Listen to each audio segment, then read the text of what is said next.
rostdan ham qishloqdagi Shahnoz opcham o'g'limsan? Onam bechorasi siz haqingizda rosa ko'p gapirardilar. Shu shaharda bir ukam bor, uni zavodlari bor. Agar ish so'rasang qilib beradi deb aytgandi. Katta yigit bo'lib qolsan. Shu zavoddan bitta jiyanimga ish qilib bera olmasam, qanaqa tog'a bo'ldim?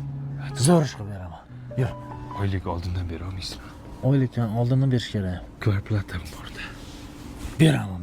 Yur jiyan. Tres o'tak. Ish payti ham uxlaydimi? Sen kimsan menga baqiryapsan? Menejerman. Menejer. Men zavod xo'jayin jiyani bo'laman. Shahnoz opasini o'g'li bo'laman. Baqirish senga mashq. Nima bo'lyapti bu yerda? Tog'a qaramaysizmi? Ish boshqaruvchi ish paytida uxlab yotdi bu yerda. Ya men hammasini nazorat qilyapman. Nima? Jiyan, malades. Sen bo'lsa, bugundan boshlab ishda boshlading. Yuqor ko'zim ko'rinma. Ha, bu lekin Voy, Xon. sifatni oshiraylik tog'a, sifatni.